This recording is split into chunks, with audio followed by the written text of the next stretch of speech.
السلام عليكم ورحمة الله وبركاته.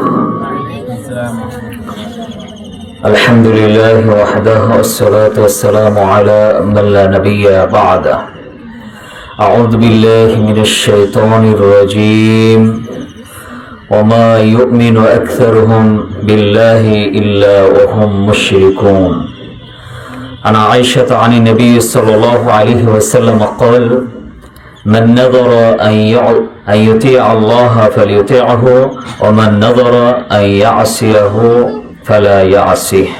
رواه البخاري. প্রশংসা মাত্রই আল্লাহ সুবহানাহু ওয়া তাআলার জন্য, সকলে বলি আলহামদুলিল্লাহ। দুরূদ ও সালাম বর্ষিত হোক রাহমাতুল লিল আলামিন সাইয়্যিদুনা মুহাম্মদুর রাসূলুল্লাহ সাল্লাল্লাহু আলাইহি ওয়াসাল্লামের প্রতি। আজকের এই ইফতার মাহফিলের পূর্বে সংক্ষিপ্ত আলোচনার বিষয় সামাজিক কুসংস্কার। আমাদের এই বাংলাদেশে বা ভারতীয় উপমহাদেশে আমরা অনেক বেশি কুসংস্কারে বিশ্বাসী, সেটা হোক গ্রাম হোক শহর, শিক্ষিত অশিক্ষিত সব শ্রেণীর মাঝে এই কুসংস্কার আমরা দেখতে পাই।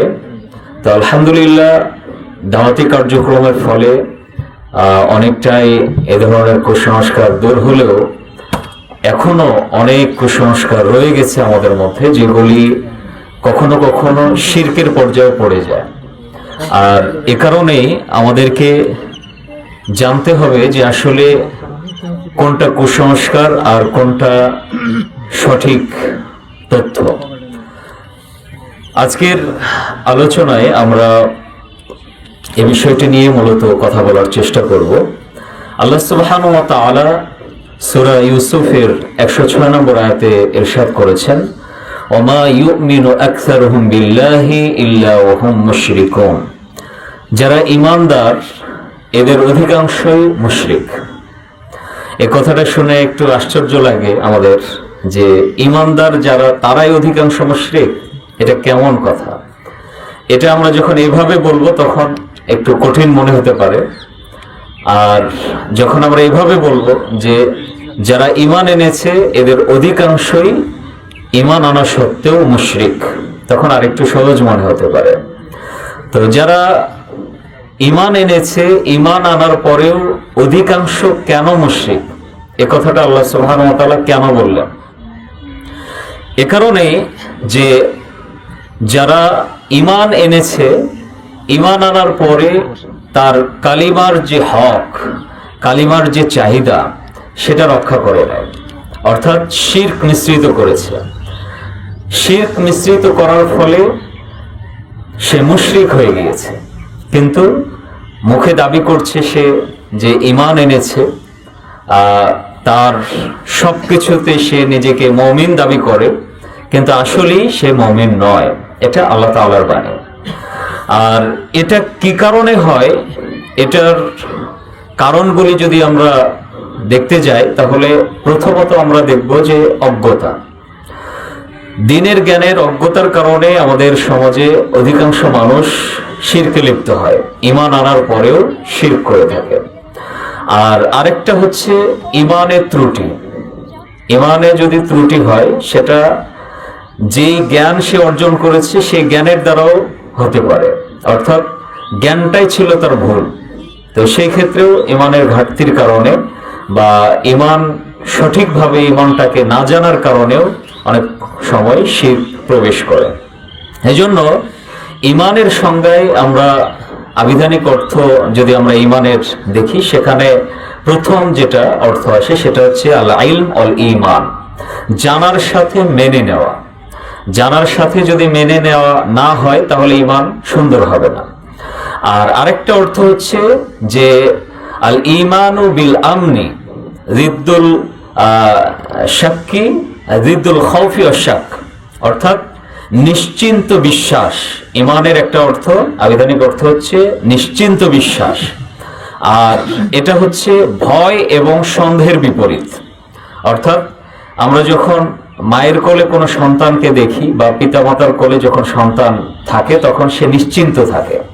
অনুরূপ যদি ঈমানটা সঠিক হয় তাহলে আল্লাহর প্রতি বিশ্বাসের কারণে নিশ্চিত হতে পারবে ঈমানের ক্ষেত্রে, এবং তার ভিতরে কোনো সন্দেহ থাকবে না, কোনো ভয় থাকবে না। আর যখনই এর অর্থের বিপরীত ঘটবে তখনই কখনো মনে হবে যে আমার পীর সাহেব আমার ক্ষতি করতে পারে, রাত্রিবেলার কোনো প্রভাব আছে, কোনো গাছের প্রভাব আছে, জিনের প্রভাব আছে, শয়তানের প্রভাব আছে, এরা আমার ক্ষতি করতে পারে। এ কারণে তখন ঈমানে ত্রুটি হয়ে যায়, ঈমানে ত্রুটি প্রবেশ করে। এজন্যই আমাদেরকে মাথায় রাখতে হবে যে ঈমানটা আসলে কি। ঈমান যদি আমরা বুঝি তাহলে এর মধ্যে কোনো ত্রুটি ঢোকার সুযোগ নাই। আর যখনই ঈমানটা আমরা জানবো না তখনই ত্রুটি ঢুকে যাবে। ঈমানের সংজ্ঞায় আমরা এটাও জানি যে ঈমান হুয়া তাসদীক বিল জিনান। ঈমান মানে হচ্ছে কি অন্তরে বিশ্বাস। আমার অন্তরে যদি বিশ্বাস না থাকে সঠিক, তাহলে আমার বাইরের কোনো কার্যক্রম ঠিক হবে না। আমি বিশ্বাস করছি আল্লাহ এক, আবার আমি একই সাথে বিশ্বাস করছি যে আমার পীর সাহেবও আমার ভালো মন্দের ক্ষতি করার অধিকার রাখে, বা অন্যান্য যারা সৃষ্টি আছে তারা আমার ক্ষতি করার বা উপকার করার অধিকার রাখে, গায়রুল্লাহর প্রতি আমার বিশ্বাস থাকছে, তাহলে তো হলো না। এজন্য অন্তরের বিশ্বাসটা পাকাপোক্তভাবে থাকতে হবে। এজন্যই ওয়া তাসদীকু বিল জিনান, অন্তরের স্বীকারোক্তি, দৃঢ়ভাবে স্বীকার করতে হবে যে শুধুমাত্র আমি আল্লাহর উলুহিয়াতে বিশ্বাসী, আল্লাহর রুবুবিয়াতে বিশ্বাসী, আল্লাহর আসমা ও সিফাতে বিশ্বাসী। আল্লাহ তাআলা উপাসনায় যেমন এক, তিনি লালন পালনে এক, তার নাম এবং গুণাবলীতেও তিনি এক। এই বিশ্বাস যদি না থাকে আমাদের, তাহলে আমাদের ঈমান বিশুদ্ধ হবে না। এরপরে যেটা রয়েছে সেটা হচ্ছে ইকরার বিল লিসান, মুখে স্বীকারোক্তি। আমরা অনেক সময় অনেক কিছু বুঝি কিন্তু মুখে স্বীকার করতে চায় না। এই স্বীকারোক্তিটা যদি না দেয় কেউ, তাহলে তার ঈমান শুদ্ধ হবে না। এজন্য ইকরার হতে হবে, অর্থাৎ জবানে বলতে হবে লা ইলাহা ইল্লাল্লাহ, লা মা'বুদা বিহাক্কিন ইল্লাল্লাহ, আল্লাহ ছাড়া প্রকৃত কোনো মাবুদ নাই। কোনো পীর সাহেব আমার কোনো ক্ষতি করতে পারে না, উপকার করতে পারে না, এটা স্পষ্ট করতে হবে। কোনো জিন, কোনো মানুষ আমার ভালো মন্দ করার, ক্ষতি করার বা উপকার করার অধিকার রাখে না, শক্তি রাখে না, এটা আমার বিশ্বাস রাখতে হবে শুধুমাত্র আল্লাহ ছাড়া। আল্লাহ ব্যতীত পৃথিবীর কোনো কিছু আমার উপকার বা ক্ষতি করার অধিকার রাখে না বা শক্তি রাখে না। এরপরে যেটা সেটা হচ্ছে আল আমালু বিল আরকান, কর্মে বাস্তবায়ন করতে হবে। আমি যা অন্তরে বিশ্বাস করলাম, যা মুখে বললাম, সেটা আমার কর্মে থাকতে হবে। আমি আপনাকে বললাম যে আপনাকে আমি অনেক ভালোবাসি, অনেক শ্রদ্ধা করি, অনেক স্নেহ করি, কিন্তু আমার কর্মে সেটা বাস্তবায়ন নাই, তাহলে এটা কি আসলে আমি সত্যিকার অর্থে বলেছি? বলি নাই। তো আমি যখন স্বীকার করছি যে আমি মুসলিম, আমি ঈমানদার, আমি মুমিন, তখন আমার কর্মে সেটা বাস্তবায়ন থাকতে হবে। যদি কর্মে সেটা বাস্তবায়ন না থাকে, তাহলে আমার এই দাবি মিথ্যা। এজন্য এটা আমাদেরকে অবশ্যই খেয়াল রাখতে হবে যে আমি যেই স্বীকারোক্তি দিচ্ছি, যেই ইকরার করছি, যে বিশ্বাস অন্তরে আছে, যেটা মুখে আমি বলছি, সেটা আমার কর্মে যেন বাস্তবায়ন হয়। এরপরে যেটা রয়েছে সেটা হচ্ছে ইয়াজিদু বিত্তাআহ, এই ঈমানটা ইতাআতের মাধ্যমে, আনুগত্যের মাধ্যমে বেড়ে যাবে। আর ওয়ায়ানকুসু বিল মাসিয়াহ, কমে যাবে কিসের কারণে? সীমা লঙ্ঘনের কারণে। আমি যখন ভালো কাজ করব 5টা, তখন আমার ঈমান গ্রো করবে। আর যখন আমি 5টা পাপ করব, তখন আমার ঈমান কি হবে? ডিক্রিজ করবে, আমার ঈমানটা কমে যাবে। তো ঈমান বাড়ে এবং কমে, এই বিশ্বাসটাও কিন্তু আমাদের থাকতে হবে, এটাও ঈমানের অংশ। এরপরে যেটা আমাদের গুরুত্বপূর্ণ সেটা হচ্ছে আল ঈমানু হুয়াল আসল। ঈমান, এই যে পূর্বের যে দুইটা বললাম, তাসদীক বিল জিনান এবং ইকরার বিল লিসান, এই দুইটা হচ্ছে মূল। আল আমালু হুয়াল ফুরু, আর আমলটা হচ্ছে কি শাখা। তার মানে প্রথম দুইটা যদি না থাকে তাহলে সে মুমিন নয়, সে মুসলিম নয়। কিন্তু পরেরটা যদি ঘাটতি হয় তাহলে ফাসিক হয়ে যাবে, কিন্তু সে কাফির হয়ে যাবে না। যারা খাওয়ারিজ, তারা বিশ্বাস করে যে আমলটাও কি ঈমানের মূল, এ কারণে তারা কোনো কাবিরা গুনাহগারকে চিরস্থায়ী জাহান্নামী মনে করে, কিন্তু এটা রং। আমলটা হচ্ছে কি শাখা। কিন্তু এই তিনটাই থাকতে হবে, পরিপূর্ণ ইমানদার হতে হলে এই তিনটাই জরুরি। এজন্য আমাদেরকে মাথায় রাখতে হবে যে ইমান আমাদের বাড়ে এবং কমে, এটা অনেকে বিশ্বাস করে না।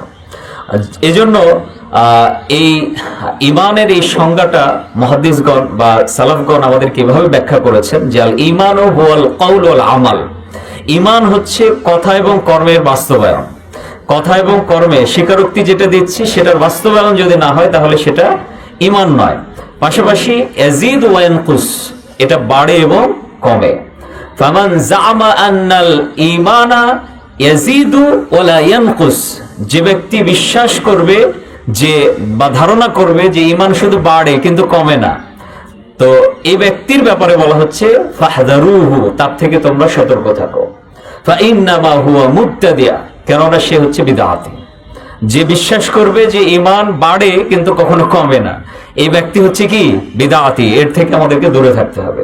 কারণ আমি যখন নেক আমল করছি তখন আমার ঈমান বাড়ছে, কিন্তু যখন আমি খারাপ কাজ করছি, সীমা লঙ্ঘন করছি, পাপ করছি, তখন আমার ঈমান যে কমে যাচ্ছে, এই বিশ্বাস যদি না থাকে তাহলে সে ঈমানদার, ঈমানের এই দাবিতে সে বিশ্বাসী নয়, সঠিকভাবে সে ঈমান আনয়ন করে নাই।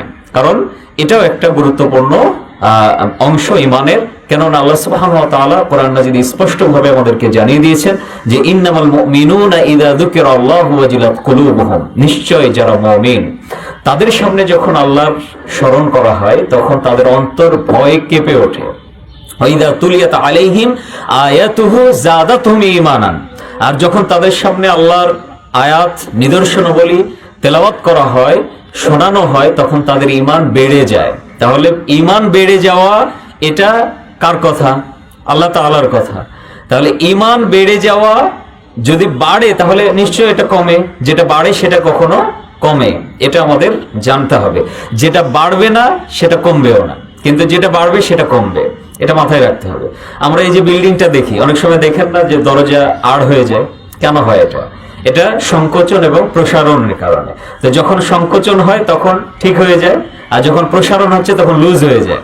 তো দেখবেন যে কখনো দরজা একেবারে লুজ, আবার কখনো কি টাইট হয়ে যাচ্ছে, লক লাগতেছে না। তো এটা সংকোচন প্রসারণ হচ্ছে কেন? এর বাড়া এবং কমা আছে।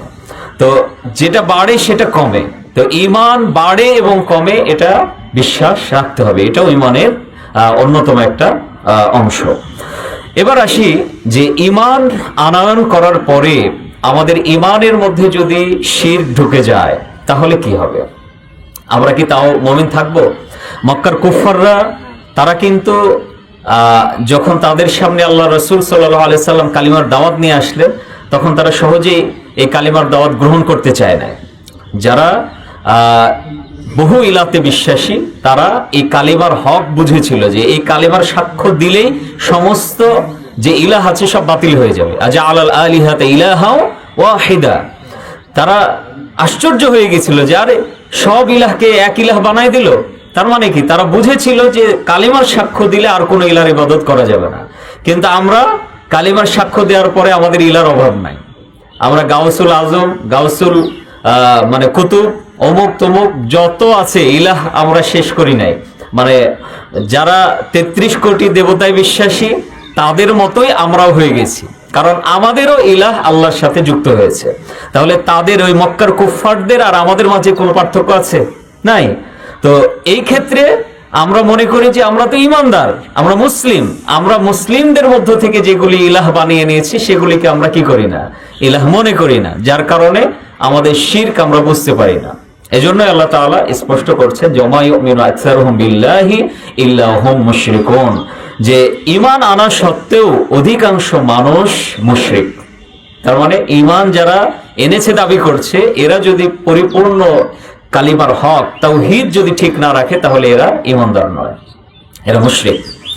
আর এই শিরকটা ঢুকেছে আমাদের মধ্যে কখনো কখনো ধর্মীয় কুসংস্কারের মাধ্যমে, আবার কখনো কখনো বিজাতীয় কুসংস্কারের মাধ্যমে, আবার কখনো কখনো সামাজিক কুসংস্কারের মাধ্যমে। তো এগুলি আমাদের জানা দরকার যে আসলে কিভাবে আমরা আমাদের ঈমানটাকে নষ্ট করে ফেলি বা আমাদের ঈমানের মধ্যে শিরক ঢুকে যায়। তো কুসংস্কারের বিষয়ে যখন আমরা কথা বলি, আমাদের প্রথম কুসংস্কার যেটা নিয়ে আমরা কথা বলতে চাই, এই সমাজে যেটা বিদ্যমান আছে বলে আমরা জেনেছি, এমনই একটা কুসংস্কার যেটা শিরকের পর্যায়ে। সেই কুসংস্কারটা হচ্ছে মনসার মানত। আমি শুনেছি যে এই এলাকার মানুষ মনসার মানত করে। মনসা কি জিনিস আমরা জানি অনেকে, যে হিন্দুদের একটা মানে পূজার একটা ইভেন্ট হচ্ছে কি মা মনসা। তো মা মনসা বলে ওরা কাকে? সাপকে। যখন ওই যে বর্ষাকালীন সাপের প্রাদুর্ভাব হয় তখন সাপের জন্য তারা পুজো দেয়। এই পুজোতে তারা দুধ, কলা, ফুল, নারিকেল ইত্যাদি ইত্যাদি দিয়ে তারা কি করে? পুজো দেয়। এবং সেই বিশ্বাসের জায়গা থেকে আমাদের মধ্যেও ঢুকে গিয়েছে যে এই পূজা যদি মনসার মানত করি তাহলে আমাদেরও কি হবে? ভালো মন্দ ঘটতে পারে। নাউযুবিল্লাহি মিন যালিক। তাহলে এই বিশ্বাস যদি আমাদের মধ্যে থাকে তাহলে কি আমরা ঈমানদার হতে পারবো? কখনোই পারবো না। তো এই বিশ্বাস যদি কারো মধ্যে থেকে থাকে তাহলে সে নিঃসন্দেহে শিরক করেছে, সে মুশরিক। আর তার এই শিরকের কারণে তার ঈমান কেটে গিয়েছে। তাকে নতুন করে আবারও কালিমা শাহাদা পাঠ করতে হবে এবং তাওবা ইস্তিগফার করে ঈমান নবায়ন করতে হবে। যদি না করে তাহলে চিরস্থায়ী জাহান্নামী হিসেবে অন্য মুশরিকদের মতো তাকেও জাহান্নামে থাকতে হবে। তা আমরা কি চাইবো যে এরকম শিরক আমরা করি এবং এরকম শিরক নিয়ে আমরা কবরে যাই? কখনোই নয়। তাহলে আমাদের মধ্যে যদি এরকম শিরক থেকে থাকে, মনসার মানত শুধু নয়, এরকম যত ধরনের গায়রুল্লাহর নামে মানত আমরা করে থাকি সবগুলি হচ্ছে শিরকের অন্তর্ভুক্ত। যদি আমরা মাজারে গিয়ে মানত করি এটাও শিরক। আমাদের এই আশেপাশে মাজার আছে, এখানে গিয়ে আমরা দেখি অনেকেই মানত করে, সন্তান পাওয়ার জন্য মানত করে, কোনো ভালো ফলাফল পাওয়ার জন্য মানত করে, কখনো কখনো ভালো কিছু অ্যাচিভ হলে সেটার জন্য মানত করে। তো এই মানত করাটাও কি? শিরক। তাহলে ঈমান এনেছি, দাবি করছি যে আমি ঈমানদার, এরপরে যখন আমি এখানে মানত করছি তখন আমার ঈমান চলে যাচ্ছে।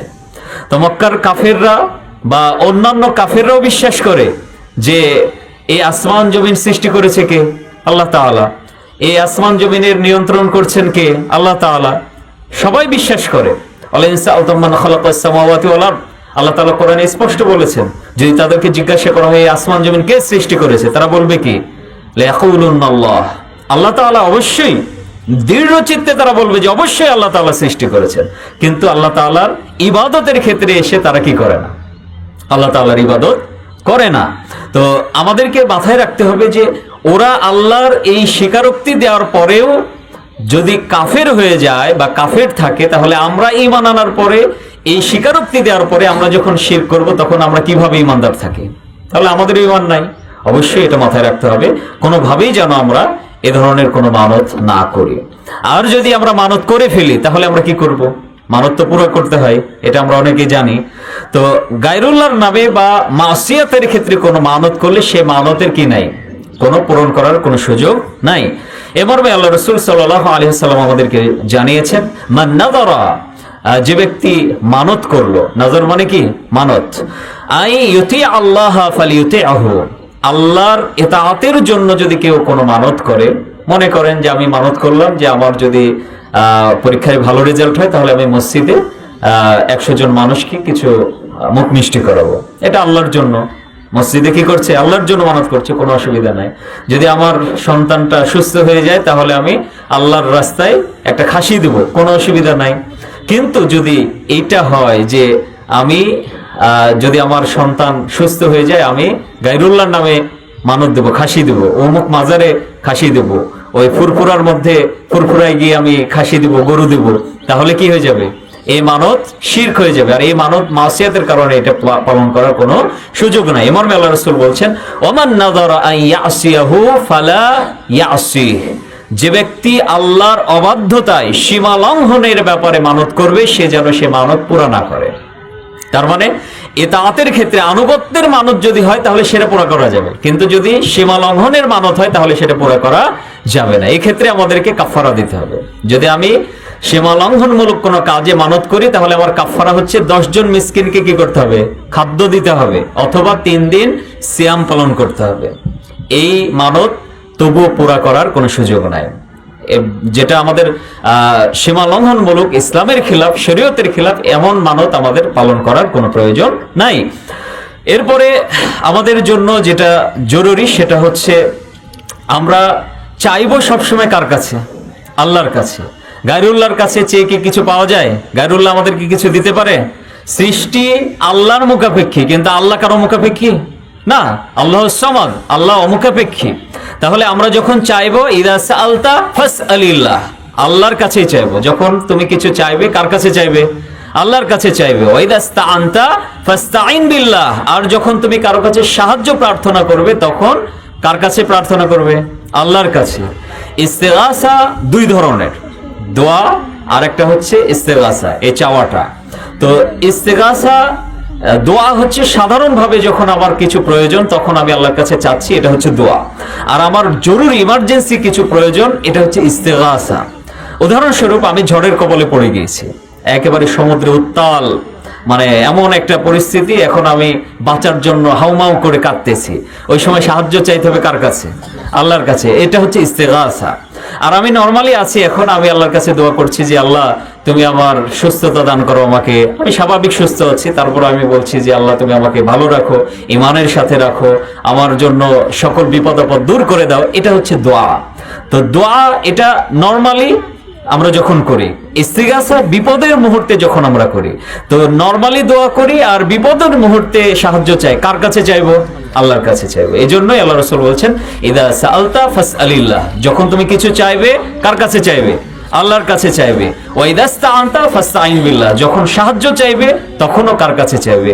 আল্লাহর কাছে চাইবে। এজন্য আমাদের সাহায্য চাওয়ার জায়গা, আমাদের কোনো কিছু পাওয়ার জায়গা সব হচ্ছে কার? কার কাছে? আল্লাহর কাছে। আমি আপনি এমন কিছু চাইবো যেটা আল্লাহ দিবেন না এমন হবে না, এবং এমন কিছু আমরা চাইতে পারি না যেটা আল্লাহ দেন না। অর্থাৎ এমন বড় জিনিসও যদি আমি চাই আল্লাহ সেটাও দিয়ে থাকেন।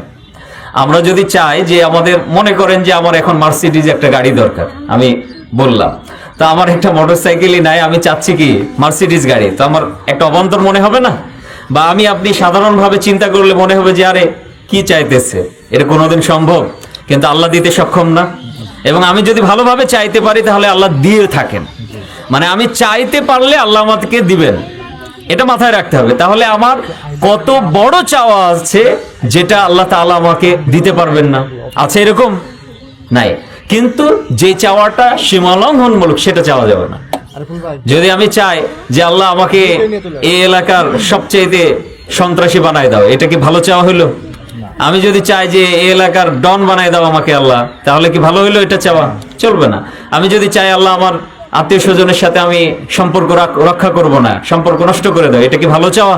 এই চাওয়া বাদে যদি বৈধ চাওয়া হয় তাহলে আল্লাহ তাআলা সেটা আমাদের দিয়ে থাকবেন। দোয়া করলে দোয়া কখনো মিস হয় না।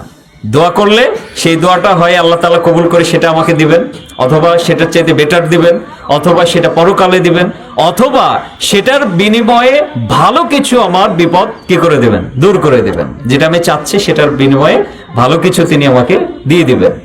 তাহলে আল্লাহর কাছে চাইলে লস আছে? লস নাই। তাহলে আমরা চাইবো কার কাছে? আল্লাহর কাছে। তো আল্লাহর কাছে চাওয়ার সুযোগ আছে, এরপরেও আমি কিভাবে গায়রুল্লাহর কাছে যাই?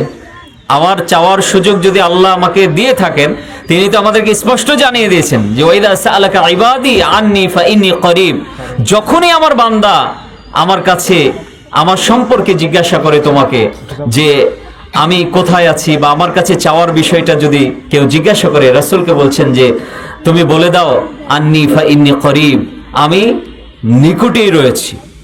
উজিবু দাওয়াতাদ দাঈ ইযা দাআন, যদি আমার কাছে কেউ চায়, আমার কাছে যদি কেউ আহ্বান করে আমি তার আহ্বানে সাড়া দিই।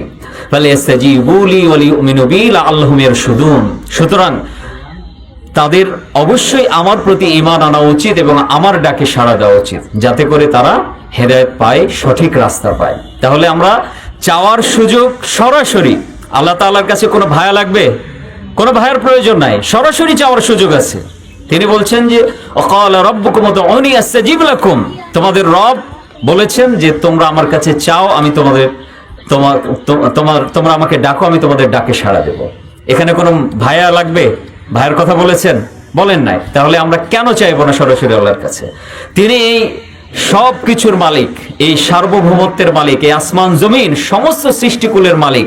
তিনি সব কিছুর মালিক হওয়ার পরে তার কাছে যদি কোনো ভায়া না লাগে, সরাসরি যদি আমরা চাইতে পারি, তাহলে আমরা কেন ধর্ণা দিতে যাব? আমাদের এটা কখনোই উচিত নয়। এজন্য অবশ্যই আমরা খেয়াল রাখবো যে আমাদের প্রয়োজন সবকিছু সুপর্দ করব কার কাছে? আল্লাহর কাছে। আল্লাহ তাআলা আমাদের সকলকে সে তৌফিক দান করুন, আমিন। এরপরে এই সমাজে এ ধরনেরও কুসংস্কার বা সংস্কৃতি আমরা আছে বলে জেনেছি যে এখানে কিছু আয়োজন হয় বা অনুষ্ঠান হয়, সেখানে নারীরা পুরুষের বেশ ধারণ করে আর পুরুষরা নারীদের বেশ ধারণ করে। এটা কি আমাদের জন্য কাম্য? মুসলিমদের জন্য এটা শোভনীয়? কখনোই নয়। আল্লাহ রাসূল সাল্লাল্লাহু আলাইহি ওয়াসাল্লাম আমাদেরকে এই ব্যাপারে স্পষ্টভাবে সতর্ক করেছেন। সহিহ বুখারীর 5885 এবং 86 নম্বর হাদিসে এসেছে, আল্লাহ রাসূল সাল্লাল্লাহু আলাইহি ওয়াসাল্লাম লানত করেছেন ওই সমস্ত ব্যক্তিদের ব্যাপারে। তিনি বলছেন যে আল মুতাশাব্বিহিনা মিনার রিজালি বিন নিসা, যারা পুরুষদের মধ্য থেকে নারীদের বেশ ধারণ করবে, এই সমস্ত ব্যক্তিদের উপরে আল্লাহ রাসূল লানত করেছেন। আর অল মুতাশাব্বিহাতি মিনান নিসাই বির রিজাল, অনুরূপ ভাবে যে সমস্ত নারীরা পুরুষের বেশ ধারণ করবে তাদেরকেও আল্লাহ রাসূল লানত করেছেন। নাউযুবিল্লাহি মিন যালিক। তা আল্লাহ রাসূল যদি লানত করেন তাহলে আমাদের বাঁচার সুযোগ আছে? আমাদের কল্যাণ থাকবে? আমাদের সমাজের, আমাদের মা বোনরা বা আমাদের এই সমাজের মডার্ন সোসাইটিতে অনেক নারীরা পুরুষের বেশ ধারণ করে, এটা আমরা বিশ্বাস করি। একজন পুরুষ যদি শাড়ি পরে রাস্তায় ঘুরে তাহলে আমরা কি বলবো? তাকে কি বলবো? হিজড়া বলবো। কি বলবো? হিজড়া বলবো। কিন্তু আপনার মেয়ে, আপনার বোন প্যান্ট শার্ট পরে রাস্তায় ঘুরতেছে, গেঞ্জি পরে ঘুরতেছে, ওকে আমরা কি বলতেছি? হিজড়া বলতেছি? বলতেছি না। কিন্তু একই কেস, ওই পুরুষটা যদি শাড়ি পরে রাস্তায় ঘুরতে না পারে তাহলে আপনার মেয়ে বা আপনার বোন কিভাবে জিন্স প্যান্ট আর এই গেঞ্জি পরে ঘুরতে পারে? তাহলে সেও পুরুষের বেশ ধারণ করেছে। পুরুষের জুতা স্যান্ডেল পরাই বৈধ নয়, সেখানে পুরুষের পোশাক পরা তো দূরের কথা। তার মানে নারীরা যদি পুরুষের বেশ ধারণ করে, সেটা শখে হোক ইচ্ছাকৃত হোক, তাহলে তার উপরে আল্লাহ রাসূলের লানত। তাহলে এই লানত যারা প্রাপ্ত হবে তাদের কখনো কল্যাণ হবে? কখনোই কল্যাণ হবে না। এছাড়াও আল্লাহ রাসূল সাল্লাল্লাহু আলাইহি ওয়াসাল্লাম যারা হিজড়া, এদের ব্যাপারেও আমাদেরকে সতর্ক করেছেন। হিজড়া হয়ে জন্ম নিয়েছে এজন্য কি তাকে নারীর বেশ ধারণ করতে হবে? না। অনেক সময় পুরুষ হিজড়া হয়, আবার নারী হিজড়া হয়। তো পুরুষ হিজড়া হলে সে পুরুষের বেশ ধারণ করেই থাকবে, আর নারী হিজড়া হলে সে নারীর বেশ ধারণ করেই থাকবে। তাকে উল্টো পথে যাওয়ার কোনো সুযোগ নাই। এবারে আল্লাহ রাসূল সাল্লাল্লাহু আলাইহি ওয়াসাল্লাম আমাদেরকে জানিয়েছেন, ইবনে আব্বাস রাদিয়াল্লাহু আনহু তিনি বলছেন, লাআনা নবী সাল্লাল্লাহু আলাইহি ওয়াসাল্লাম আল মুখান্নাসিন। আল্লাহ রাসূল নবী সাল্লাল্লাহু আলাইহি ওয়াসাল্লাম হিজড়াদেরকে অভিশাপ দিয়েছেন। হিজড়াদেরকে অভিশাপ দিয়েছেন মিনার রিজাল, পুরুষ হিজড়াদেরকে যারা এই নারীর বেশ ধারণ করে। হিজড়া আমরা তখনই বাহ্যিকভাবে যখন বেশভূষা চেঞ্জ করে ফেলে তখন আমরা বুঝতে পারি। তো এই বেশভূষা ধারণ করার কারণে তাকে মুখান্নাস বলা হচ্ছে। তো এই মুখান্নাস বা হিজড়া, পুরুষ হিজড়া যারা, তাদের উপরে আল্লাহ রাসূল নবী সাল্লাল্লাহু আলাইহি ওয়াসাল্লাম অভিশাপ দিয়েছেন। অল মুতারাজ্জিলাতি মিনান নিসা, অনুরূপ ভাবে নারী হিজড়াদেরকেও আল্লাহ রাসূল কি করেছেন? অভিশাপ দিয়েছেন। এবং তিনি বলেছেন, আখরিজু মিন বুয়ুতিকুম, তোমরা তাদের বাড়ি থেকে বের করে দাও। হিজড়া যারা রয়েছে তারা যখন নারী হওয়ার পরে পুরুষের বেশ ধারণ করবে আর পুরুষ হওয়ার পরে নারীর বেশ ধারণ করবে, তখন ফিতনা সৃষ্টি করবে। করবে কি না? যদি একজন পুরুষ হিজড়া সে নারীর বেশ ধারণ করে, নারীদের মধ্যে অবস্থান করে, তাহলে নারীর সবকিছু সে জেনে যাবে, নারীর পর্দার ব্যাঘাত ঘটবে।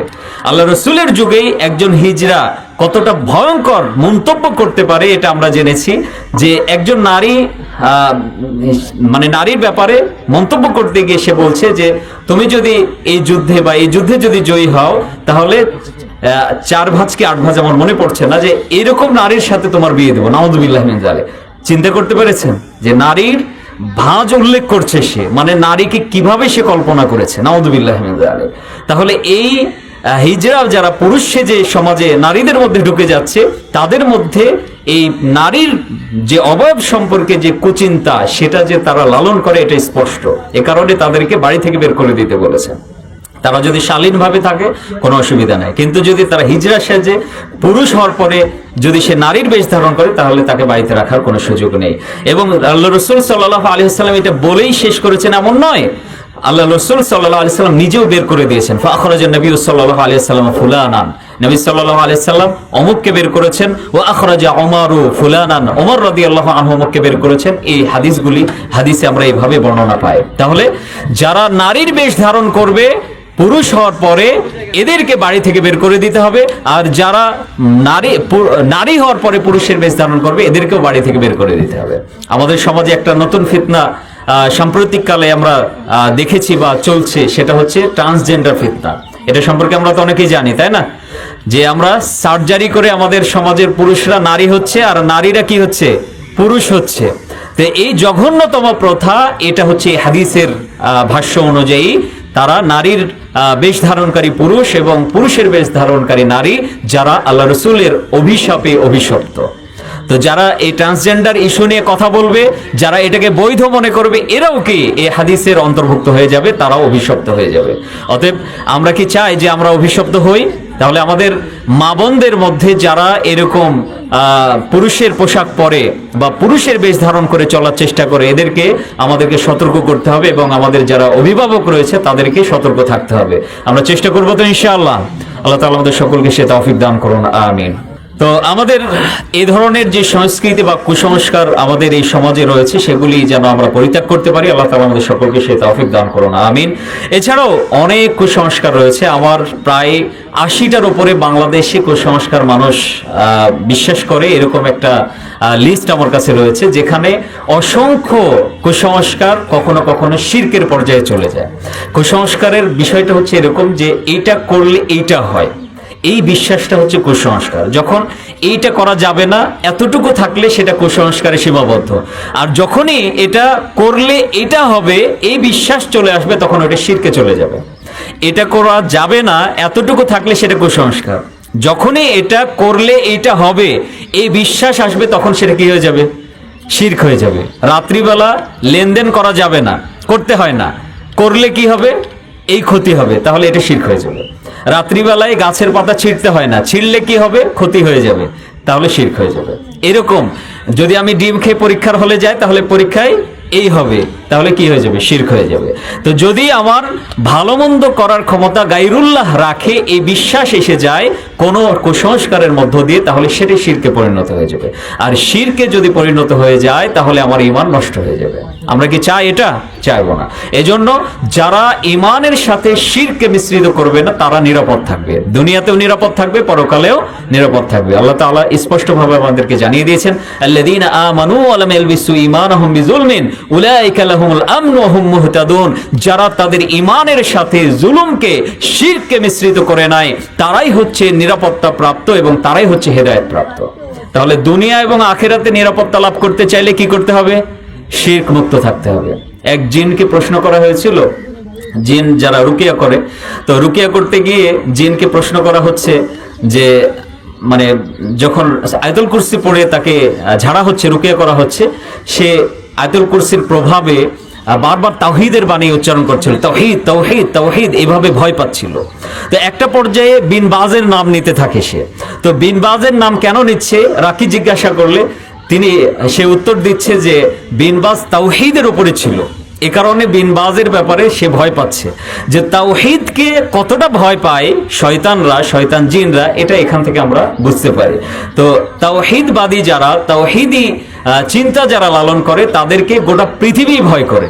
এজন্য দেখবেন একজন মুওয়াহিদ, একজন তাওহীদবাদীকে সারা পৃথিবী ভয় করে, কিন্তু হাজারো ইমানদার দাবিদার, কিন্তু শিরক মিশ্রিত ইমানদার মুশরিক, এদেরকে কেউ ভয় করে না।